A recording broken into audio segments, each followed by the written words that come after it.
Hey everybody, welcome to the PC Perspective Podcast. This is episode 186, recorded January 25th, 2012. I'm Ryan Shrout. I'm Jeremy Hellstrom. I'm Josh Walrath. And I'm Allyn Malventano. Allyn Malventano today. Sometimes he goes Al, sometimes he goes Allyn. Depends on his mood. He's in widescreen today, so he's in a very formal Allyn type of mood. I like your trophies back there, Allyn, by the way. I need a longer name because I'm in widescreen now. Yes, yeah. You of all people definitely need to be a little bit wider. Yes. So we had some news to talk about. We've got some articles we're going to go over. There's a lot of financial results, that type of stuff.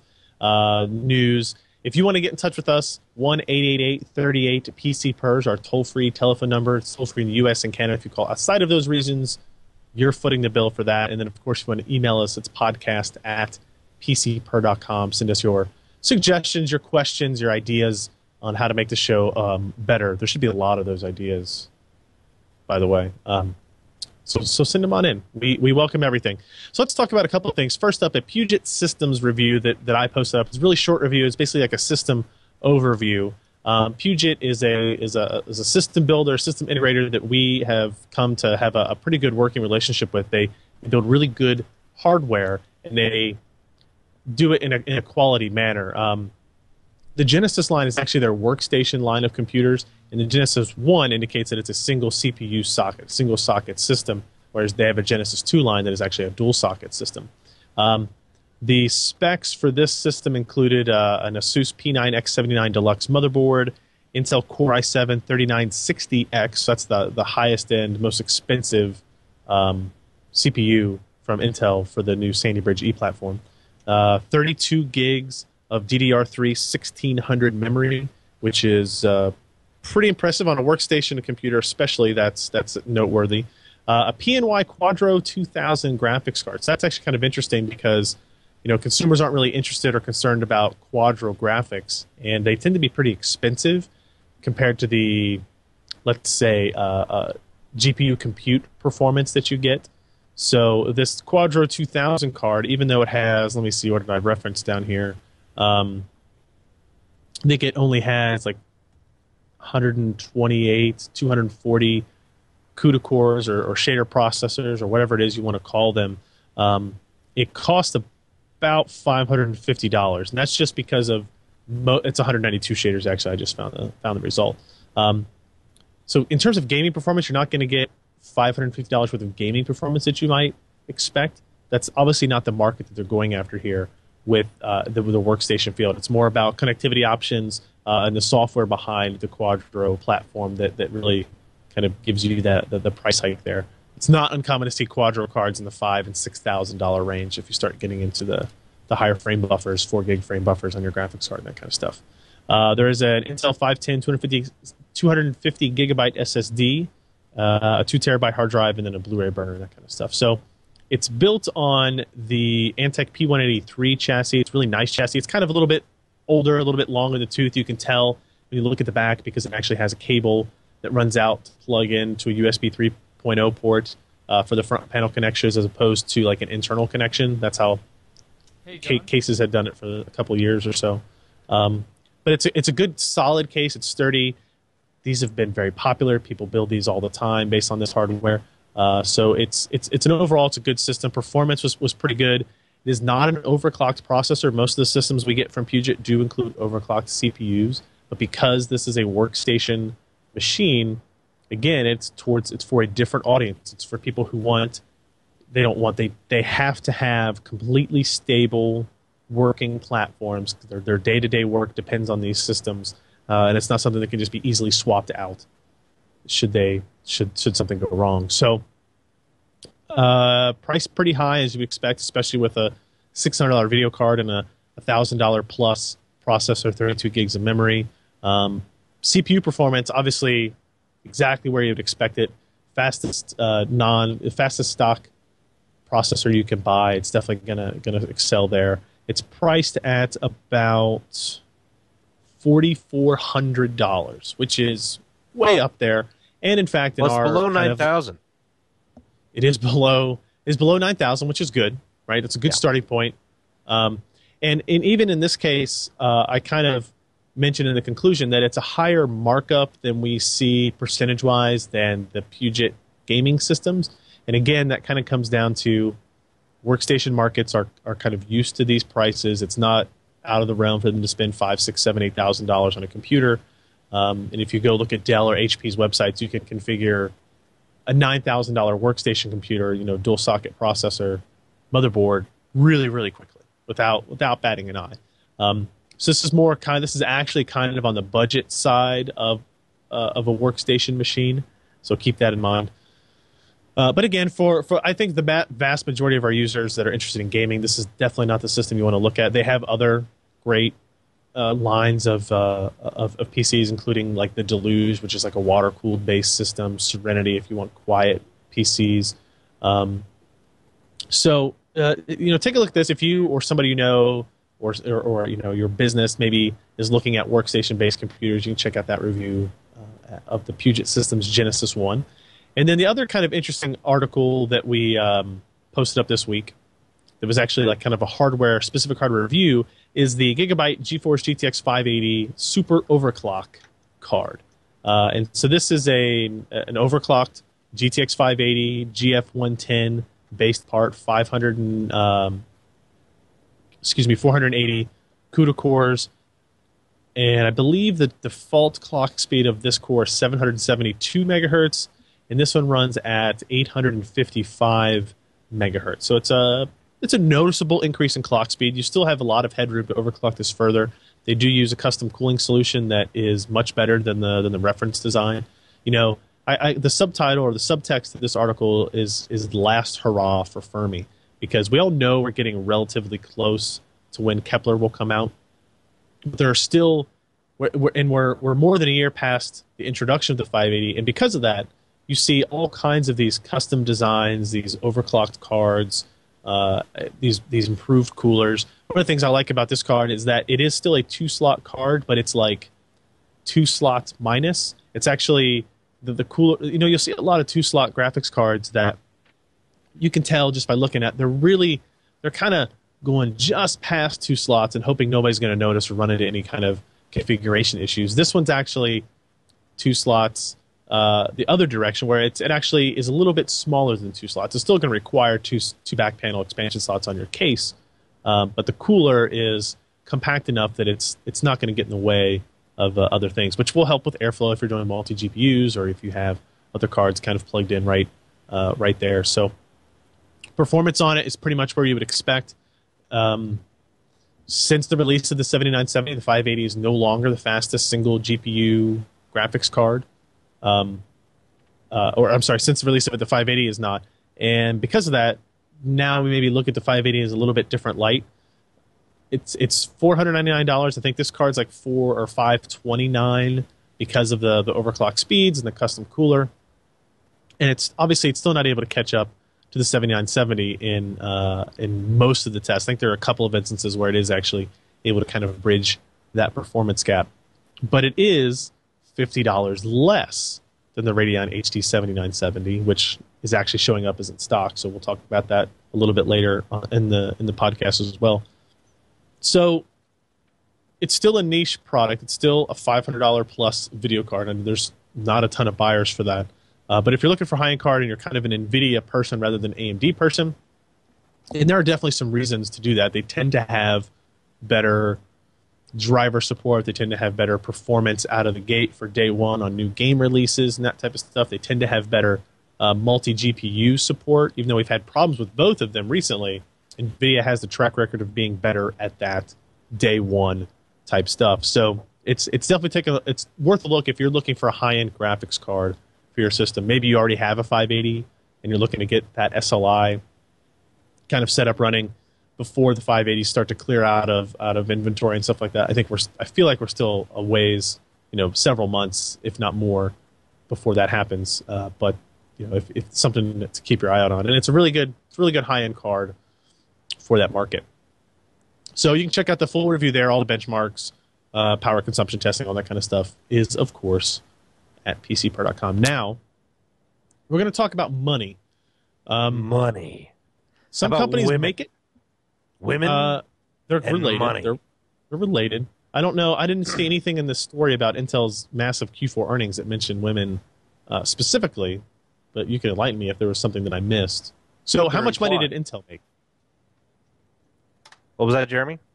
I said the women were implied. When you're talking about Well, you know, those are those other charges that they always talk about during the quarterly earnings. Yeah. So, way to go, Intel executive group. But anyway, Intel, yeah, they made some money, and this is not a surprise because Intel is something like an Intel money making machine.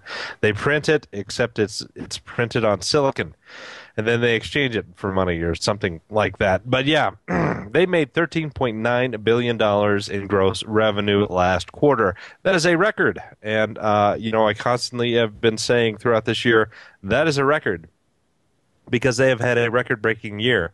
For the year, they've made something like $52 billion. And, last year they were really excited because that was the first year they made slightly over $40 billion. Well, $10 billion later, we've got a new record for a new year, and, people just cannot get enough of Intel. Their strengths, obviously, are in their CPUs. AMD gets enough of Intel. Say that again? I bet AMD gets more than it needs of Intel. Yeah, I think you could be potentially right. But yeah, Sandy Bridge was a huge thing for them. Something like 45% of all processors shipped were all SBEs. Well, no, just Sandy Bridge. Xeon has been going very, very well for them because AMD simply has not been able to compete with their Istanbul and Magni cores products. Chipsets, of course, Intel's doing well. They've got a whole lineup. They even have, graphics that are decent in the integrated land. So that is nothing that they have to rely on Nvidia and AMD for anymore. It's just amazing. They finished buying McAfee. McAfee added something like $1 billion to their bottom line. They bought that wireless company.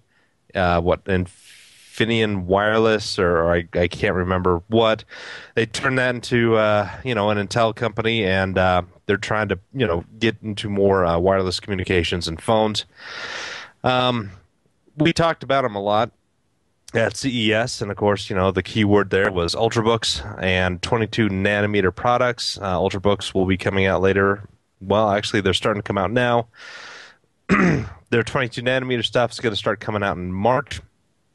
And the lead that Intel has in terms of process technology is actually accelerating.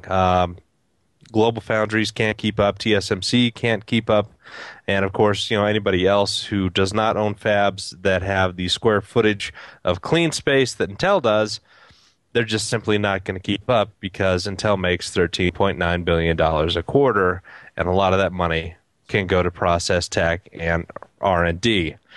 So, the best minds that money can buy, and let me tell you, they got plenty of it. Profit, their net earnings was about, I believe, $3.9 billion.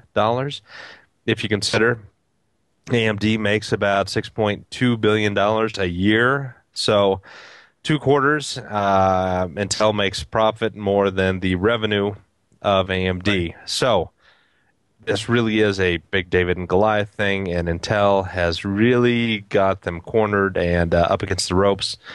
While they'll never really finish them off because the Department of Justice does not want them to, they're going to do their best to keep AMD as marginalized as possible. Now, one area that they are worried about, but they will not tell you that they're worried about, is that, of course, of ARM.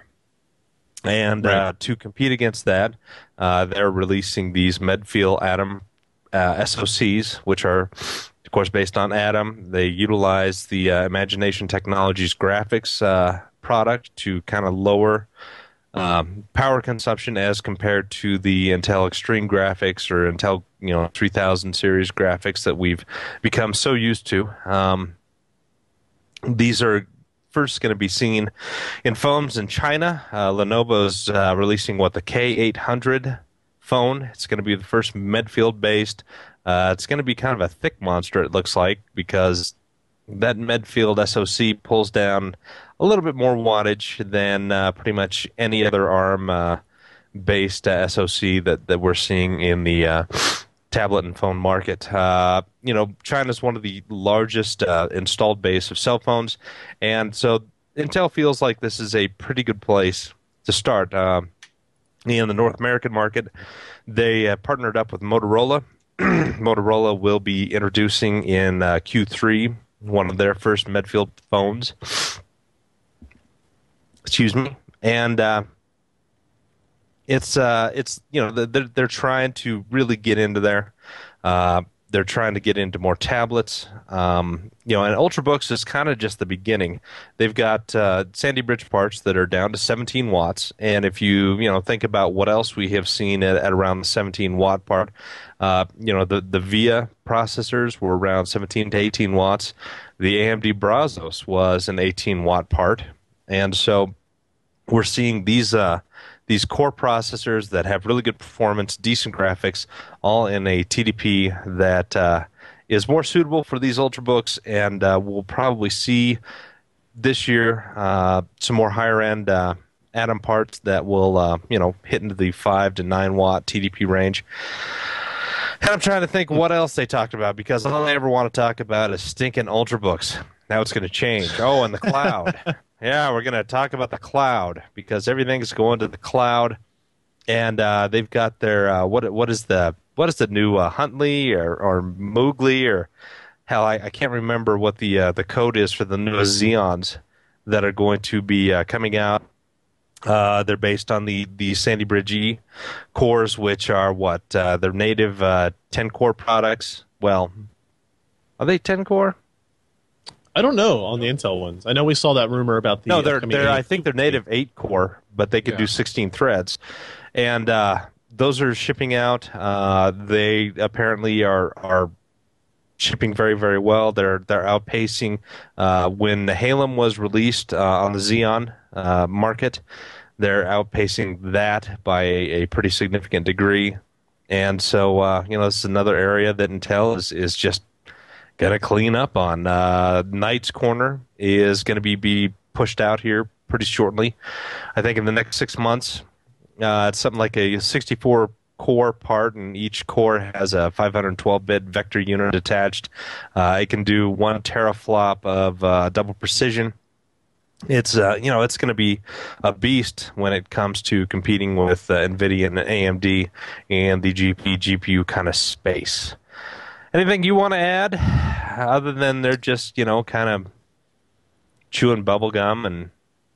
Yeah, they don't really have. I mean, the threat from ARM is not really a threat to their existing spaces at all. They could continue to make the money that they're making now, probably forever and ever. The threat from ARM is more. That's a market that they want to get into. They see there's somebody else making money and they don't like that, so they want to go in and take Qualcomm's business away from them. So I think they will eventually get it right. I don't know if they're 100% there yet, but they're pretty close, and they're obviously having more success and they're more dedicated to this effort than they were to the discrete graphics market. Obviously we saw everybody. We kind of had these same discussions about Intel going to mobile that we had about Intel getting into discrete. It's like, yes, they're awful at it now. Their drivers suck. Hardware sucks. But they're Intel. They're going to make it happen. And it didn't happen. And I think in this case, that was a shrinking market that they were trying to get into with Larrabee. This is a growing market that they're trying to get into with Medfield and beyond of that stuff. So I think... I think they will only continue to make more and more money. Yeah, and the one thing that I kind of talked about a little is, if Intel was really smart, and they are pretty smart, but you'd think, why wouldn't they license out ARM for themselves, kind of tweak the design like, Samsung does with their Exynos processors? Right. And then start producing them on the 22 nanometer with the Tri-Gate.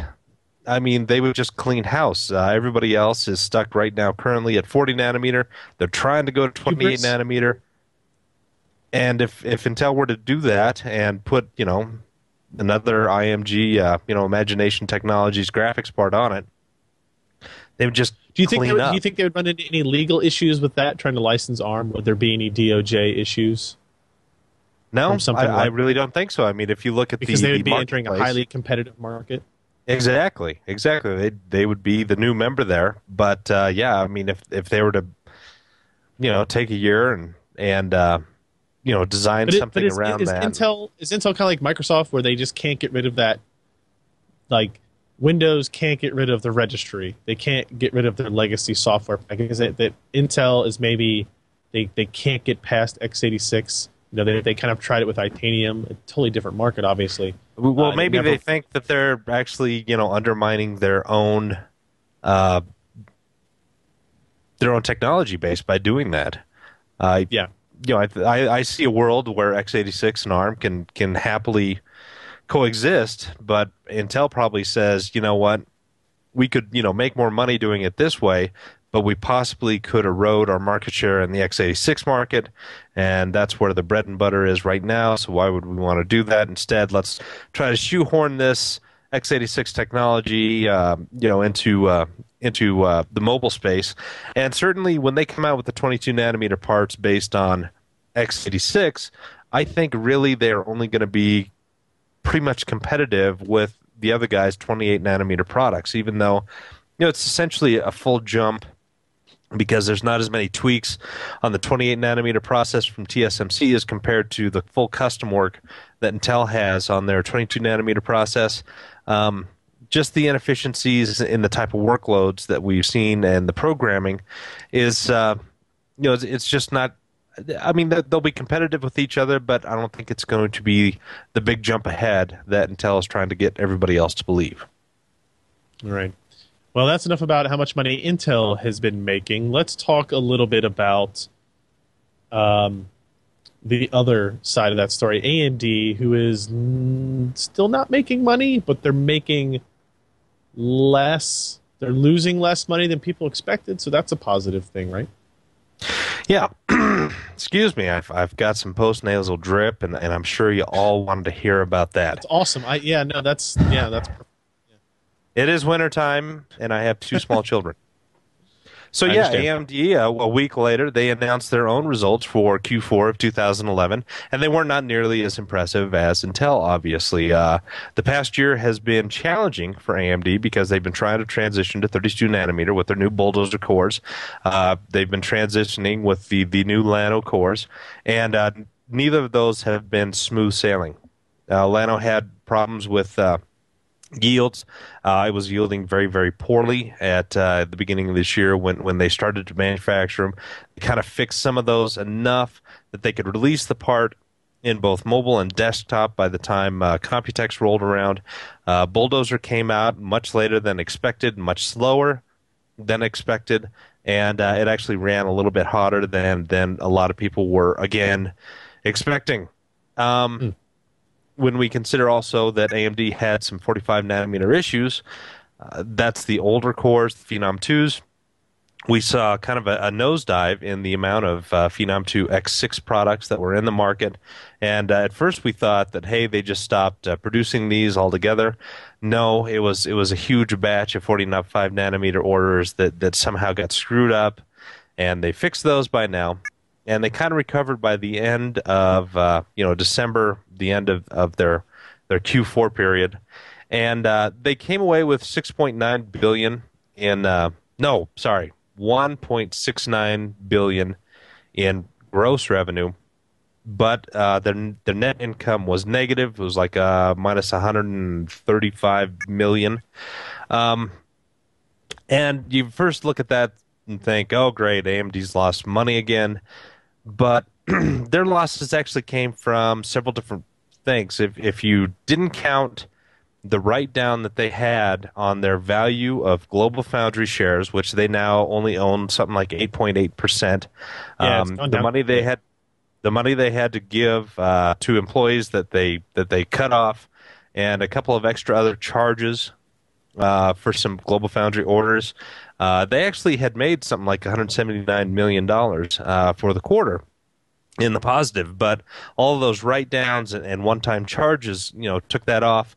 So AMD was kind of holding their head above water, and if we look at their entire year, they did well enough that they made almost $500 million in profits. That's 491 million is what the final tally came out. And when we consider that amount does not include any of the payments that Intel had made to them, remember they gave them that 1.2 billion lump sum, and AMD said, "Yeah, we made 300 million this quarter, but don't pay attention to that 1.2 billion that Intel paid us."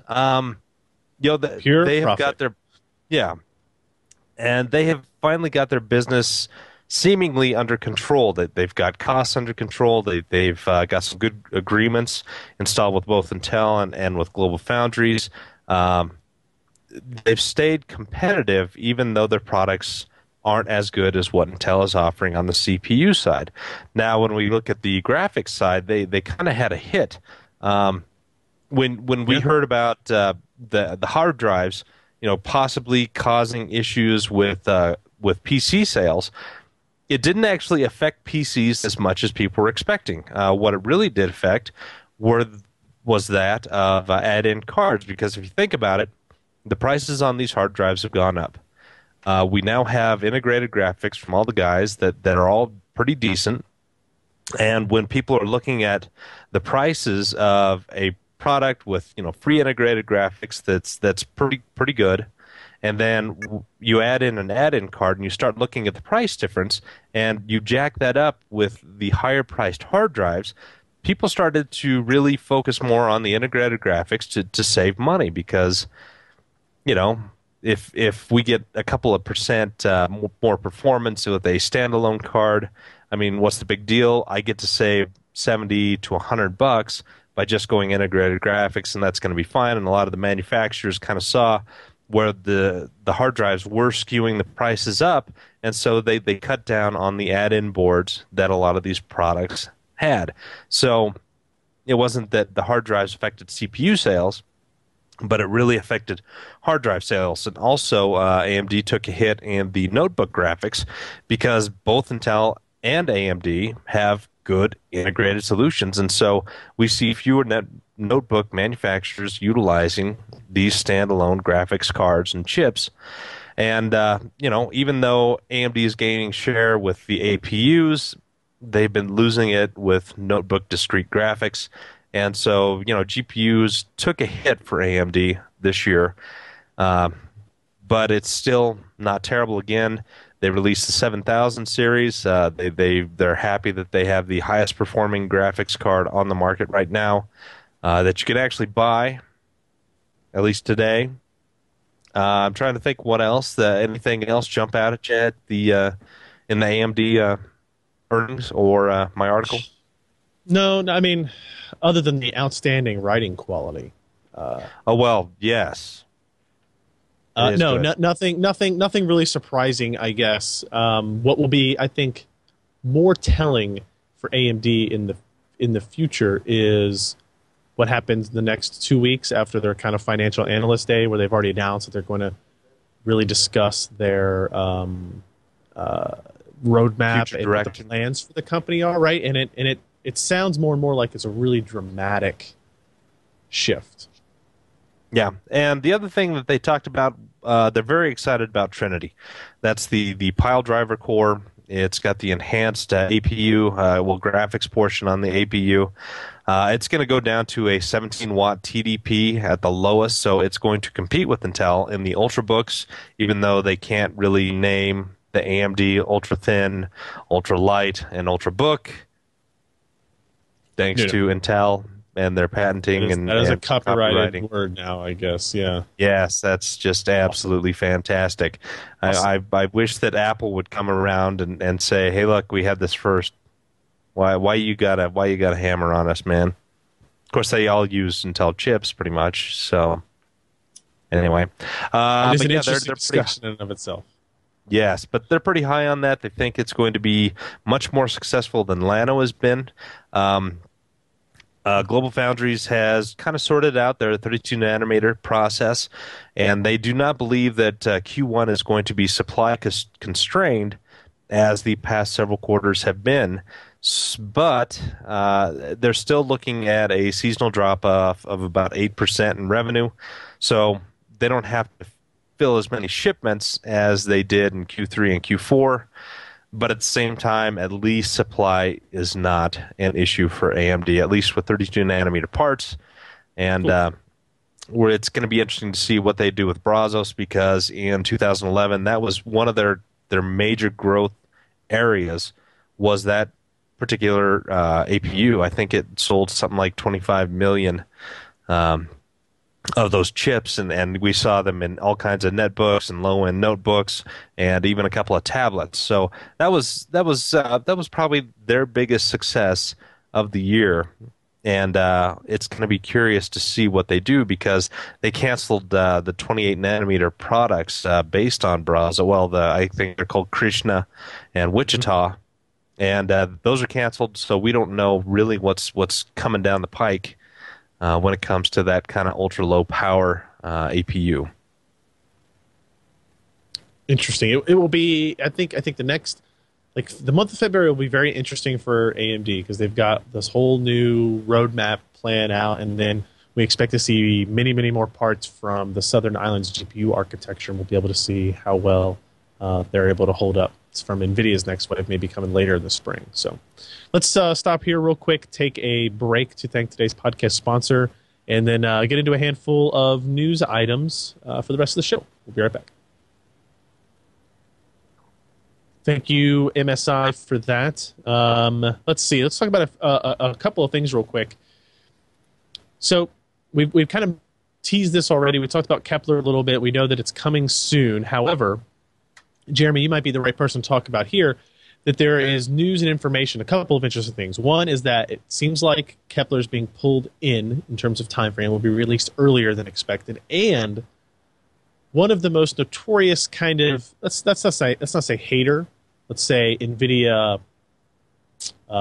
let's see, the person who likes to keep Nvidia's feet to the fire the most over at Semi-Accurate, Charlie, one of our friends, actually has a story that mentioned that he is seeing Kepler is going to completely dominate Southern Islands, which gives the story a little more credence to me. So what all information did they kind of came out of these couple of stories?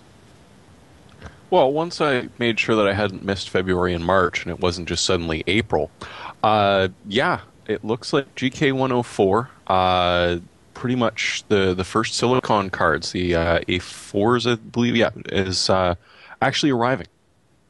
They're playing with them. So these are working. This is working silicon, and we have been maybe not so kind as to the production problems that NVIDIA has been having with Kepler, and especially the GK104, and then some very odd decisions where they were putting not advertising, but letting people know about a chip that they never planned on releasing at all. So we sort of wondered what's going on here. But hey, TSMC has come through. They've got working silicon, and they've got a good chunk of it. So these are going to be going out to developers so that they can start working with it to make sure that, hey, they can make their software run with it. But, what are some of the preferred specs? Yeah, we're one of the nicest specs. You've got 2 DVI plugs on the bottom, an HDMI, and a display port. That means multi-monitor support. One of NVIDIA's big problems has been the fact that, hey, you need 2 cards, or one of the really, like the new fancy one that they just released that you did a review on not too long ago, Ryan. If you wanted multi-monitor, you needed 2 GPUs at the very least. This looks like it's going to support it out of the gate. Apart from that, you're looking at a 256-bit bus, so 2 gigabytes worth of RAM. Not maybe as much as what AMD is offering now, but from what he's saying, these things are looking pretty impressive. Like smashing 7970 impressive. Yeah, like he's not just saying it will be faster, he's saying yes, exactly, significantly faster. Which, like I say before, coming from him means more than if it were just, coming from VR's Josh.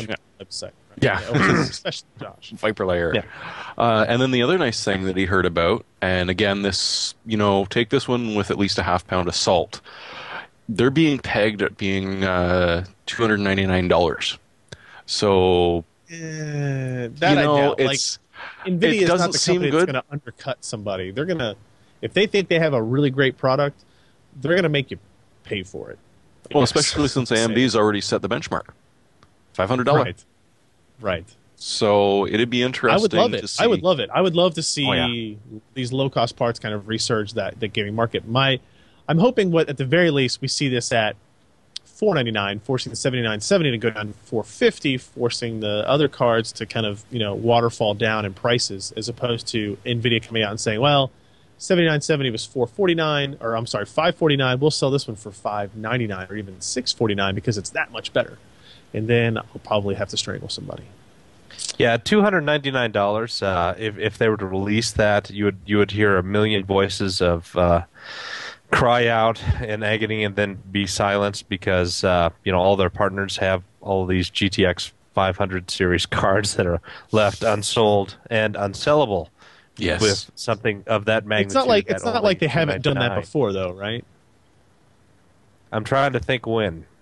Well, there are a ton of 480s still sitting around as of about 6 months ago. Well, that's true, but they didn't have much of a choice in that one, did they? Because they weren't selling great. Yeah, right. Yeah.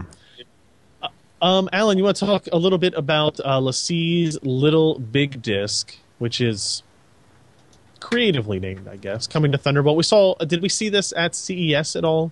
These types of products, what? This is an SSD-based device. Well, that one comes in different models. That one comes in either like a 2 terabyte or a 1 terabyte, like 5400 RPM low power style discs in there. And they also make another model that has SSDs in there. Not sure exactly which SSDs are inside, but there's a pair of them rated inside that enclosure to pull that one off. Pretty quick too, right? Because it's got Thunderbolt as the interface. But I think they were bottlenecked by their SSDs because the write speeds were like 300 or 400 meg per second, and the read speeds were like 600 meg per second. So it was pretty darn quick, but it almost seemed like it was serial ATA 3 gigabit SSDs paired up in there or something like that. But they're doing this at CES. We saw basically every LaCie unit of their line that appeared to be hooked up by Thunderbolt. So I think it's just a matter of time before all the other, I forget all the different, names of all their other products in their line. But they make like a RAID solution that has 4 hard drives rated in a NAS style box. And I'm pretty sure they're going to move that to Thunderbolt. And they're going to do that with some of the other solutions that they have. So yeah, that's pretty snazzy. But I think it's like $800 or $900 for a 240 gig solid state. Just over 900. That's a lot of money. Yeah, that's a lot of change. For apparently it's half the price of the promised Pegasus R6, which is the other Thunderbolt drive out there. But that's really not saying much. Well, the Pegasus R6 is like a 6-bay external, attached storage style device. I don't think it's network. I think it's just meant for Thunderbolt. Yeah. But that's a 6-drive RAID. That's a pretty beefy box right there. So that thing, yes, that should be in like the 1500, 2000 range for what it's doing. But yeah, I think that is. It's newsworthy that, yes, look, there's this SSD external, that kind of solution. You could, in theory, install macOS to that and have like a portable macOS, I would imagine, since it just mounts like any other disk on a Mac. But I think the more important thing is that it's Thunderbolt, really fast connection, easy connection, and you can also get it with like a 2 terabyte hard drive in it, which would probably be a little bit more manageable, price-wise, wallet-wise. Hopefully they would come out with a 3 terabyte in there as well, and maybe even possibly a 4. And this is just my speculation, but I mean, if you're going to have a product like that, that's a big deal. You should make it as big of a little big disk as you possibly could, right? Right. As big of a little big disk, yes. Something. Yeah. Something like. So let's talk about AMD stuff for just a minute here as we kind of round out our news coverage. One, Josh kind of alluded to earlier, the AMD Radeon HD 7970 3GB cards, as of this recording, appear to be in stock still. Josh, can you verify that that is indeed still the case? Yeah, they were here about 2 hours ago when I last checked. There were three models in stock at the Egg. I'm not sure what other guys like Tiger Direct are doing. Whatever happened I looked to at Zip Amazon Supply? and they had one from Sapphire, I think, and it said they had 8 of them left, type of deal. But Yeah, so they're don't get trickling exact back stock in numbers again. from It's there. the second, it's kind of the second batch that AMD has distributed to their manufacturers. So we'll see how long these last, and they're not Limit 10 gouging us in prices too bad. No, so the Power Color is $549, the Sapphire is $559, which is $10 over the MSRP. It is running at standard clock speeds, I believe. 925 megahertz. Actually, it doesn't say, but I'm going to assume that. And then the MSI one, also still running at default clock speeds, is $579.99. So that's like Oh, those dirty buggers. $30 over MSRP. And like I said, limit 10 per customer, so hold yourself Knock back. yourself out. Yeah, hold yourself back there. If you want to buy more than 10, you're going to have to do it over 2 orders. Sorry. So they do still exist. We were ragging on them before for being out of stock, so we wanted to make sure we pointed it out. The other thing I want to talk about AMD is kind of a complaint I have. We have a story linked here where Jeremy posted about Catalyst 12.1 being available, and also Catalyst 12.2 preview drivers coming out today. So if you have an AMD graphics card and you want to look through these notes, these change notes, and see what's changed, and if you want to feel like upgrading, the issue I have is I don't know if anybody else feels this way. I'm pretty sure they do, but AMD releases a lot of drivers. Like 12 a year? No, like more than that. Like in the last 2 months, I bet they've released 6 or 7 different driver revisions. RC7, RC9, RC11 of the 11.12 driver, which is what the thing that got me is when we got this email about 12.1 and 12.2 preview, there was a subnote that said, oh, if you're using a 7900 series card, don't use either of those. Use the driver released last week that is, I think, 11.12 RC11, which is like release candidate 11, or 12.1 RC11. Something like that. And my issue is, over the last couple of months, there has been tons of confusion about which drivers you're supposed to be using for which card.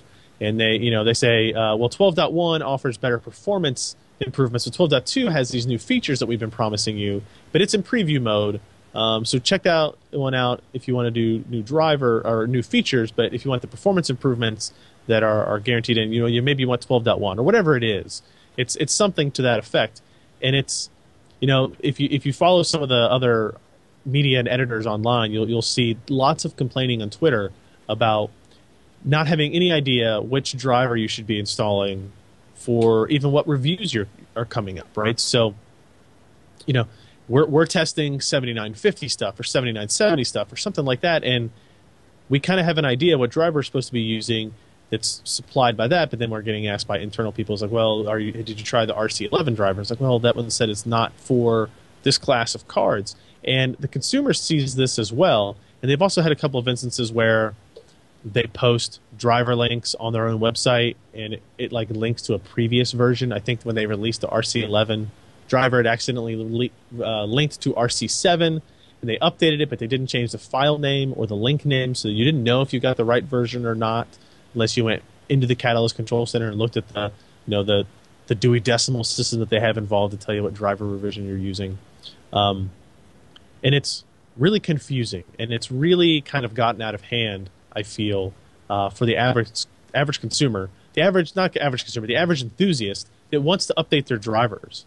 But maybe one a week is too much, especially if internally as a company you can't keep straight which driver version you're on. Nvidia has, if you go to the website today, they have a beta driver, 290.53, and they have a WIIIDE driver that is like 287 something. 285. Yeah. Probably what the WIIIDE one is, right? And even that is kind of like, okay, we had an issue when Battlefield 3 was out and Skyrim was out, which driver are you supposed to use, but it's settled, and we know which is doing which, and that's not the case with AMD anymore.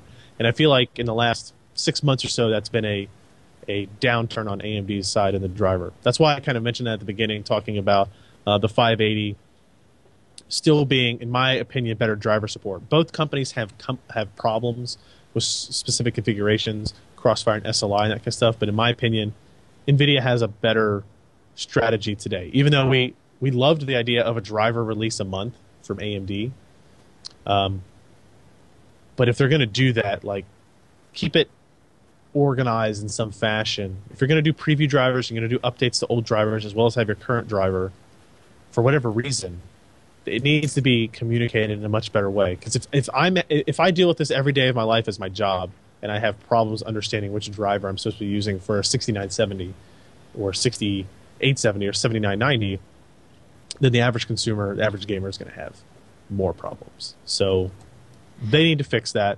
If any of you guys have the magic decoder ring for all that information, please let me know. So there is that. You guys want to jump into a couple of emails real quick? Let's jump into a couple of emails real quick. Email, podcast at pcper. Let me do that without Josh clearing his throat. Podcast at pcper.com is the email address there. Let's see. Jeremy, why don't you read our first email here from Scott? Well, Scott, who loves us, he's got a question about iFinity. Would you guys rather buy Samsung's multi-display MD230X3 that includes monitors with thin bezels, sort of, and a stand to put it all on? Or would you guys rather buy 3 monitors and buy something like XFX's triple monitor stand? And what kind of monitors would you buy if you did? Well, I'd like someone to buy me 3 monitors and a stand. Yeah, Maybe you know how much Scott. that Samsung MD230X3 costs? I was just about to look it It's up, at but the it's low price of $1,500 MSRP. yeah. What size So you get displays do three they have? 23-inch thin bezel Samsung monitors for $500 a piece. I'm with you so far. But you get the stand. You get the Right. stand. Still pricey. How much It's is the adjustable XFX height, stand? Josh. It's like $230, right? If even. Somewhere around that. And that's only if you're going with the XFS branded, when there's plenty of other places out there you can get 360 rotation XFX. monitor displays. The XFX FX Trist and FX Tri-Stand, all one word, FX TRISTAND, triple display monitor stand is $379.99 with free shipping from Newegg. Ooh, free shipping. Yeah, that's important. Okay, so Those it's a are little that bit more adds- expensive. That adds like, what, $150 to the price of each screen, right? Trying to compare it with the Samsung. Yeah. So what's that So- bring our total to? Depends on the screens you're getting. Okay. And you can Okay, actually go with I like went cheap. I 24. wrote an article about this whole thing last summer sometime. I got 3 of those HP LP2465s that they're made just a metric ton of them. Yeah. Newegg picked up thousands of them, refurbished them, sold them for $199. And I've been ecstatic with them. And, the bezels on them aren't all that obnoxious. So for $600 with their own stands, I thought that I got a great deal. It's, 2.5 times cheaper than the Samsung one, and that would allow me then to, I still have a very good experience with the 3 monitors. I have to have a little bit more space on my desk, but that's not a big deal. I have to tell And you, I've seen the Samsung setup in person, and it's sexy looking. Yeah. It's well built, and the thinner bezels are kind of noticeable. Is it worth that much money? I would personally still say no. It all depends on what you're using it for. If you're just doing like desktop, stuff, dragging windows, and you just have some windows over on the other screen or whatnot, it's probably not worth it unless you just want the aesthetics of the stand. Because it is nice looking, right? It's got the one stand in the center. It's almost like as if you just had a regular 23-inch panel sitting there on your desk, except there's 2 23-inch panels just sort of extending right off the sides of it with nothing under them. So Right. it's cool looking, right? Sure. But Yeah, I looks mean, nice. if you're doing like flight sim, racing, games that are actually spanning across, okay, yeah, then it's more worth it, right? For the thin I'm bezels. curious. Like, what I've never done is put one of these this particular stand or the XFX stand together, because my experience with the multi-monitor stands we have now is that is a huge pain in the ass to get the monitors lined up perfectly so that the bezels are at the exact same height, that no light is coming in from the back, things like that. And as bolts and stuff kind of get loose, one monitor might sag a little bit, and it's really hard to kind of adjust it just enough to get it right back up to the right spot. So I'd be curious if this Samsung kind of integrated thing is any better at that. I mean, it's cool looking. Don't get me wrong. If you look at the picture of the back of it, you can tell how clean everything is kept. Two to the right there. If we look at there we go. It's got a good cable management system and that kind of stuff. All these tend to do that, but $1,500 for three 23-inch monitors is a lot. So, And I play games on my Infinity setup, and after about 5 minutes, you don't notice the bezels in between. really, You really just, I don't. I just tend to kind of blur them out, and I don't pay attention to them. So, until we get the true wraparound. You want to take our next email while you're there, Josh? While I'm here, email from Brandon. Good evening, gentlemen. I have a quick question. I have somewhat old system, AMD Phenom 2 X4 920 with 4 gigs of slow DDR2 800 RAM, and I'm wondering if I would see the full benefit if I upgraded my video card. I know that back in the day, if you had a slow CPU and bought a high-end video card, that you wouldn't be able to take advantage of the video card because your CPU would bottleneck the system. Is that still the case today? If I bought a 560 Ti or a 580, would I see the full benefit of the upgrade? I am rocking an old 9600 GT and I need something better. Thanks, guys. Yeah, you definitely do need something better. 9600 GT, that had something like 64 stream units or CUDA cores at the time. It was still like a 256-bit bus. Yeah, memory buses are still up there. Here, let me. Yeah, it was that strange little card that performed pretty well, but was still not as good as a 9800 GT. 64 CUDA cores, 650 megahertz clock speed, and a 256-bit memory bus. Yes. Yeah, and it was all running on DDR3, so the memory bandwidth was not all that impressive. So, you know what? Your 920 is not holding you back as much as you possibly think. It's not like, hey, I've got an AMD K62-300, and I'm going to slap in a GeForce FX. Why aren't my frame rates doubling here? You've still got a pretty modern quad-core processor running at a good speed, and it's not going to be bottlenecking single-card graphics at all, especially if you run at anything above 1680 by 1050. So you'll have a huge jump if you go to a 560 Ti or all the way up to a 580. If you want to stay in the Nvidia route, that's perfectly fine. So as long as you have decent resolution and you use AA and and AF in there in ultra levels, your CPU is not going to be bogging you down at all. I mean, unless you've seen something different when it comes to higher resolutions, Ryan. No. I mean, I think that's reasonable. I wouldn't. I mean, all of it or none of it is what I would say at this point. Still, if you're going to go higher than that. Yeah. So if you just want to, shell out some money for, excuse me, a brand new graphics card, you can just still fit it in your same machine, and when things maybe the turnaround for AMD or Intel releases some of their Ivy Bridge parts, and you feel like upgrading, then you can migrate that video card to the new system. But yeah, your X4 920 is not going to be holding it back. All right, one more email. It's kind of a long one. Allyn, if you want to read through this really quick, it's not really a question, but it's an interesting Intel SRT hack that thought was worth Yeah. sharing. So instead of just going through the whole email, I will just explain what the deal is and what Okay. Tom did. Okay. So if you're trying to use SSD caching, which is the Z68 or higher, right, solution, where you take a solid state drive that could be up to 64 gig, and you basically tack it on, and it makes a pseudo RAID with that and whatever your spinning disk is. Okay, so the idea is that it's caching the contents of the drive. So ideally, your operating system and the frequently used stuff gets cached on the SSD, runs much quicker. We did a big evaluation of this back when it first came out, and that review is on pcper.com. So here's the catch. If you have an SSD that's much bigger than 64 gig, you're sort of throwing away the extra space, right? And there's a chicken and the egg problem here.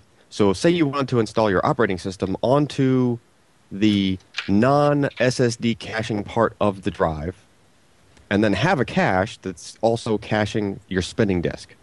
So then Sounds you can have.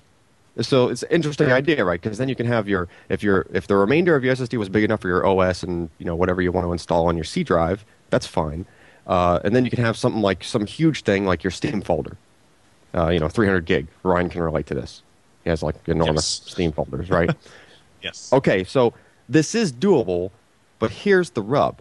You can't install your OS onto the SSD as a C drive first. Because if you do it first, it's not seen as a RAID disk, right? So it's basically the controller is just using the entire disk for the operating system. So even if you made a partition smaller than, say, you had 160 gig 320 series, which is what Tom's using, so he would end up with 100 gig of solid state left over, untouched, if he was caching with 60 of it, right?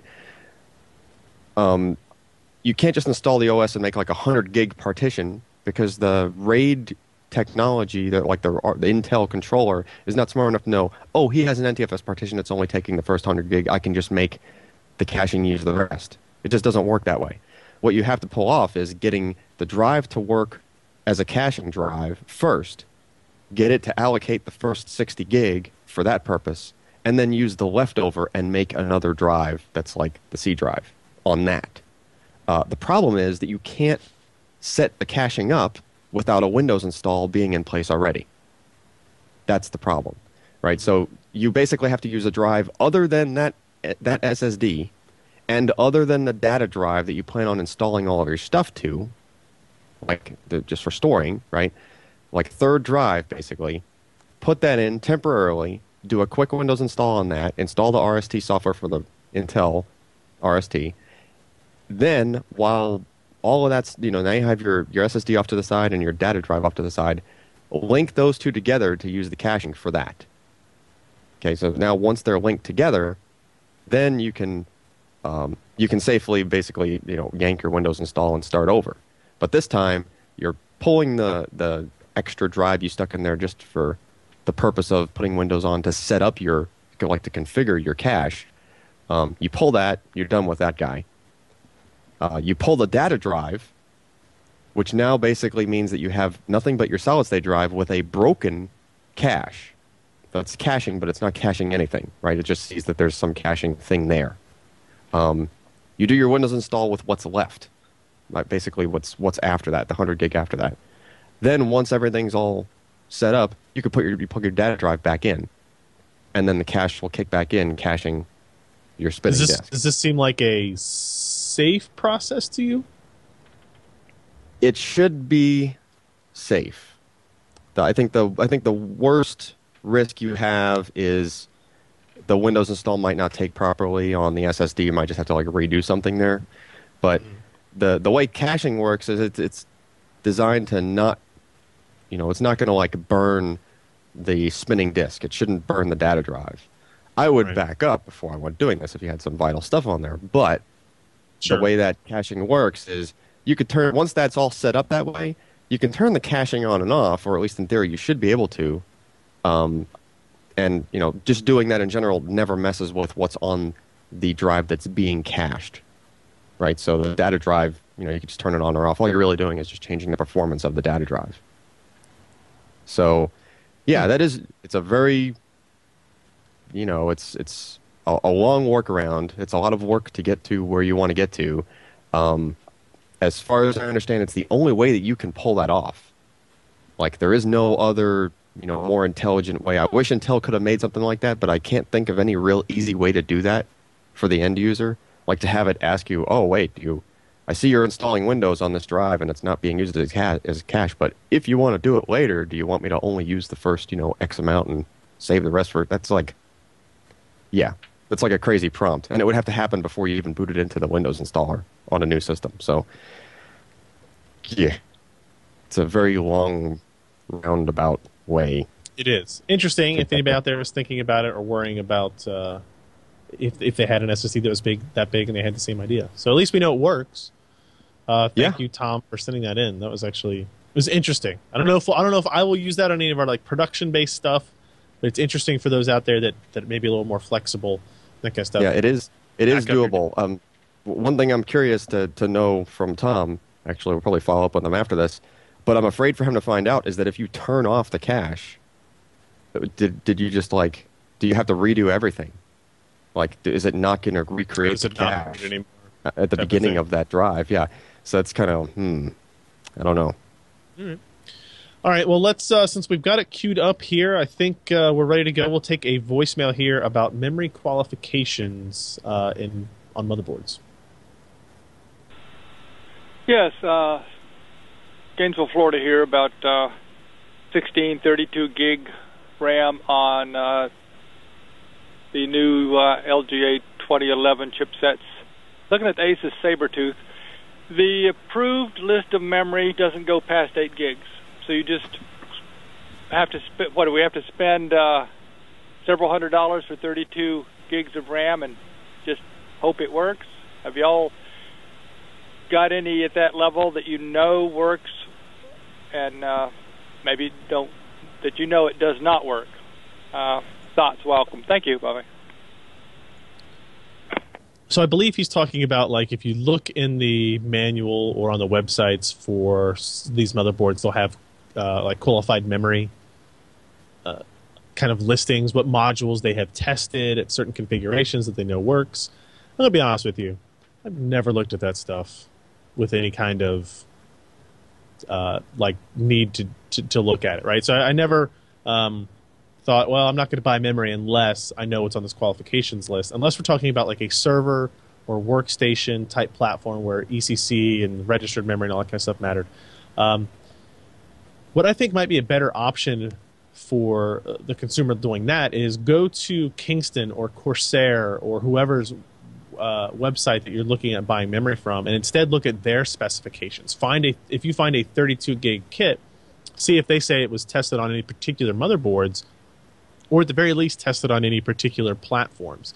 And I think it'd be more likely that they will have tested various motherboards in the ecosystem than you will have found a particular motherboard vendor will have tested every module combination that exists. There's another good way. What's that? That's look up either the RAM or your motherboard on Newegg and then go through the reviews. Just Control F the reviews. Set it up to show like 100 per page. Because very frequently people will just list, hey, I bought this RAM, I'm using, this is the rest of my config, and then they say they're happy or whatever the reason may be, right? Do you guys think that's still like a problem with building a computer? Somehow memory compatibility is really an issue? It's not even really something that I've considered when we build even test beds at this point. Maybe I'm a little bit different case because I know if it doesn't work, I can just send it back to those people and they will give me something that does work. It used to be more of an issue with corner case kind of things where you're putting a lot of RAM on a board. If you're filling all the slots, that type of stuff. Yeah, you're filling all the slots. You're trying to do that and go for the not the overclock, but like the max clock rating of RAM. Because you get RAM that's, comes and it's more conservatively clocked, and you actually have to, go to the higher voltage and do all that, right? So that's the other thing where the reviews on a site might come into play a little bit more, because you have people that they're getting it and they're throwing it in their system and then they're pushing it to those limits and reporting, letting you know. I feel like motherboards and the memory controllers on these processors now have improved to a point where we're very pretty forgiving. Safe. Yeah, we're pretty safe in that, Corsair sent me several 32 gigabyte memory kits, and we've gotten a couple from Kingston, and I never once thought, I wonder if this is going to work in our MSI or our SUSE or our Gigabyte motherboard. It just kind of works. And I think, especially on these boards, that the X79 boards that ship with 8 DIMM slots, they're built with 8 DIMM slots. People are testing, filling all of those slots. So if you're going to get 8 4 gigabyte modules and you're going for that motherboard, I think the Sabertooth has 8 DIMM slots. Yeah, it does. So I don't think it will be a problem. I don't think just because it's not listed on their website, you shouldn't necessarily think that it's not going to work. There is a little bit of risk, but I think it's a fairly minor risk at this point. But like Allyn said, you can go look through reviews, but honestly, for X79 platforms, there's not going to be a lot of reviews. It's not been around as long a time as P67, Z68, or X58 has. So you'll be taking a little bit of chance. But like I said, go to Corsair's website, look at their memory module kits, see what maybe information they provide you there. I know in particular those guys do a very good job of testing with ASUS motherboards. They may have even tested with the ASUS Sabertooth specifically, so you can definitely look for that. So all right, that's it. 1-888-38 pcper if you want to leave a voicemail. That was a great voicemail, direct to the point, not overly winded. So we appreciate that. But now we'll close out the episode. Hardware software picks of the week. I have an interesting one. And I have to say, this is it's more of a preemptive pick of the week because we just got it in. I haven't even really had a time to play with it. And this is odd. It is the Epic T1000, which, hey, Terminator kicks ass, right? Epic T1000 thermal cooling solution. You say, man, that's pretty cool. Who makes this? And I'll tell you, it's MainGear. And you'll be like, wow, they make systems, Ryan. And they do, but they're starting to get into this weird niche of developing stuff for hardcore enthusiasts. We talked about, I think a month or two ago, the 180 millimeter self-contained water cooler that they sent to us that they are thinking about selling to end consumers. So what's interesting about this is that this is actually, they call it an advanced phase change thermal alloy for immediate maximum thermal performance. And there's even a warning here at the bottom. It's very important down here that says DIY for the extreme DIY enthusiast only. This product requires extensive knowledge and comprehension of CPU cooling and temperature monitoring. But does it contain any liquid metal? Kind of. It's a phase change material, right? So in here you get a couple of things. Here are your two applications of the phase change thing, and it's specific per socket because you have to place these on the processor in a very specific manner, and you have to run the processor up and down with and without cooling and that kind of stuff. You can see here, it's kind of hard to see how it is. It has to lay horizontal during the setup process. It's not anywhere close to spread on thermal paste. If you screw it up, no big deal. Clean it off. Try it again. This is not a vial of like arsenic or something that some poison. Oh, actually, it is poison, but it's the Epic cleaning solution. Refer to the MSDS, which is the Material Safety's data sheet. Hopefully, that's in here somewhere. It even comes with rubber gloves for you to wear when you apply and clean off the solution. So it's not for the faint of heart, I guess I'll say. And this is kind of like your cleaning cloth. And then, of course, every thermal solution that I've ever bought comes with a multiple page diagram. Let's see, we're talking about 3 full pages of information about how to properly apply this. And so if you're not already excited about it, chances are this is not something you want to buy because it's a project in and of itself. So it's interesting. We're gonna play around with it. We just got it in, but I'm kind of worried about it. I don't know why. Maybe we'll use this with our mineral oil cooled PC as well. I don't know if that's actually possible. I'll have to read the directions. But who cares? We got 2 of them, right? So there you go. That's my pick. I don't even know if they're going to sell it publicly yet, but it's one of the things that they're thinking about doing. So they're kind of waiting to get feedback from people like us in our use cases to see if we enjoy it. So there you go. Jeremy, what do you got for us? Well, longtime viewers might remember aeons ago I mentioned RepRap and MakerBot, the first sort of do-it-yourself 3D printing at home things.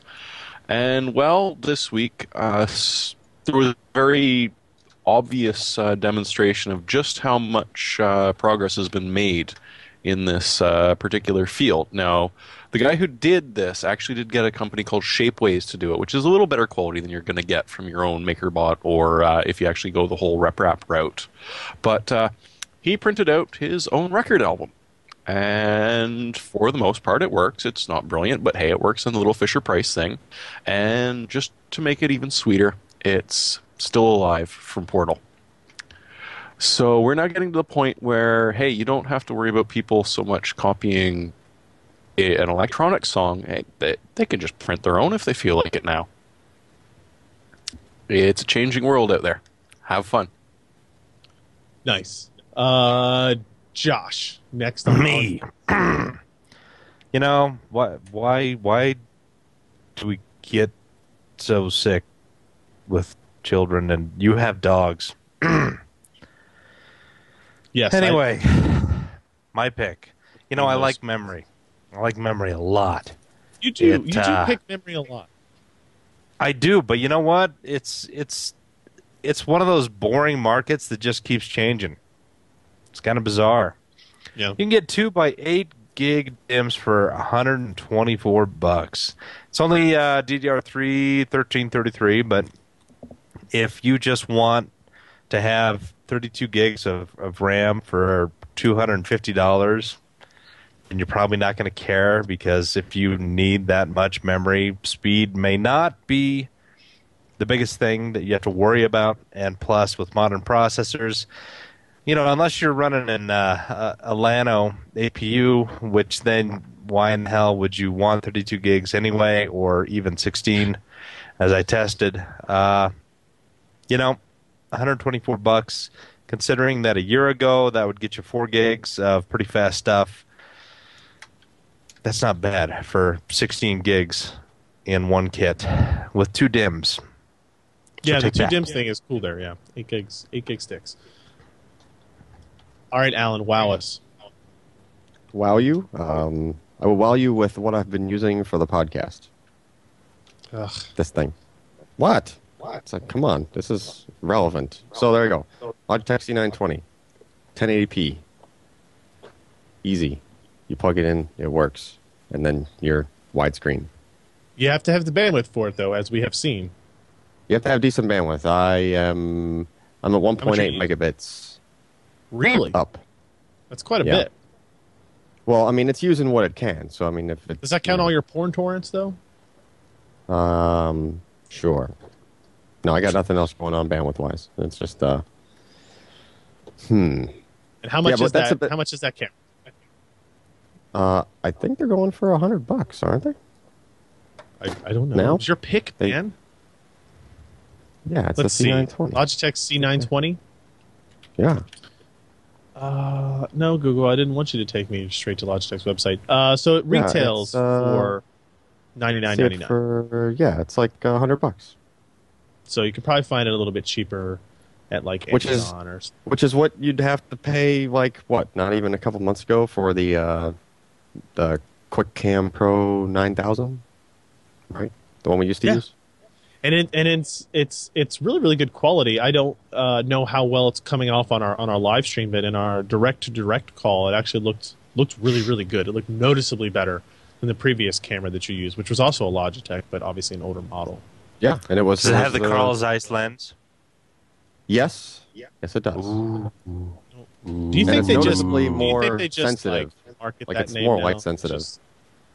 No, it's the glass. It's to put the name on there. It's either they worked the optics, or there's, a few lens elements from them in there. I keep thinking that Carl Zeiss at this point is like THX. It's like stamp, done, license fee. It may not be true. But it looked great in our one-to-one call, even on our laptop stuff. So Yeah, it comes across pretty good. Works. They say you're supposed to have like Skype 5.7 or higher to use it, so they tell you to use the beta for now. But actually, when I called Ryan earlier today on this, I still had the current version, like 5.5, and it did it. So yeah, you don't even have to. So toy with if the you're beta. running 4.1 like me, probably you would have to upgrade. But you did see mine in widescreen. Right. I did see it. Yes, I was able to receive that. That's for sure. Yeah, and it which looks is like good. we're going to be Jeremy and Josh will be getting one of those cameras each as well. They will So- be. So you we can will see all- my messy office in widescreen. See more. We can see more of your messy office. more of it. Josh. Yeah. I'm looking forward to that. And Jeremy's Hey, I going to have bet to you are. expand the curtain behind him. Yes, there'll be Yep. more black. Stretch it behind out more. Jeremy. the pillar boxes will be replaced with pillar box curtain. No difference. Yes, it will be real stuff, not virtual stuff. You won't know if I'm widescreen or not. That's It'll true. be a mystery. All right, that's going to wrap up the episode here. Again, if you want to share this podcast with people, we highly encourage you to do so. pcper.com/podcast. Tell everybody you know that's into gaming, it's into computers, it's into hardware, that if they want to keep up with the news, want to keep up with the reviews, maybe they don't have time to read sites, except for pcper.com on a daily basis, that they can download our podcast and listen to it. And it's a lot of fun because, I don't know, maybe it is. Again, the number 1-888-38-PC-PER, toll-free U.S. and Canada. And, of course, podcast@pcper.com is the email address to send us notes. And also, if you use other social media type stuff, you can find us throughout pretty much a lot of them. Twitter.com/PCPer gets updated with all of our news and reviews posts right away. Facebook.com/PCPer. And, of course, gplus.to/PCPer, because Google Plus still sucks at URLs. gplus.to, that's gplus.to/ I don't know what it is, whatever I said before.